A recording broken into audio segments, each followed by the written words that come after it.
പള്ളിക്ക് നിസ്കരിക്കേണ്ട അടുത്ത് ഇതിലൂടെ പോവാം. അവർ നമ്മൾ പറയുന്നത് നമ്മളവിടെ കടത്തും.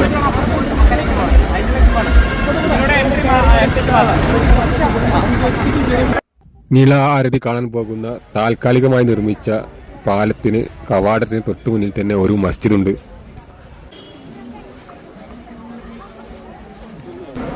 ഇതെന്താ വില? 100 രൂപ. ആചാര്യ ശ്രീ സുരേശ്വരിയുടെ കുംഭമേള വാർഷികം. മസ്ജിദിന്റെ ഒരു ഭാഗം താൽക്കാലികമായി മറച്ച് അതിൻ്റെ ഉള്ളിൽ പോലീസ് ഉദ്യോഗസ്ഥർക്ക് വിശ്രമിക്കാനുള്ള സൗകര്യമൊക്കെ ഒരുക്കിയിട്ടുണ്ട് പള്ളി കമ്മിറ്റി.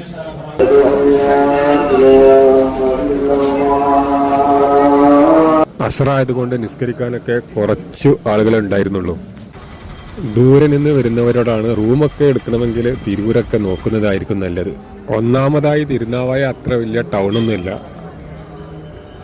ഇവിടെ നല്ല റൂമൊക്കെ കിട്ടാൻ വളരെ ബുദ്ധിമുട്ടാണ്.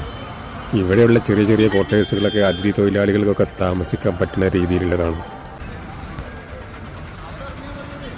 തിരുനാവായ റെയിൽവേ സ്റ്റേഷൻ ആണെങ്കിൽ ഒരു കൊച്ചു സ്റ്റേഷനാണ്. ലോക്കൽ ട്രെയിനുകൾ മാത്രം നിർത്തുന്ന, അധികമൊന്നും വികസനം എത്താത്ത, ഹൈടെക് യുഗത്തിലേക്ക് കാലെടുത്ത് വെക്കാത്ത ഒരു കൊച്ചു റെയിൽവേ സ്റ്റേഷൻ. കുംഭമേള ആയതുകൊണ്ട് നല്ല തിരക്ക് അനുഭവപ്പെടുന്നുണ്ട്.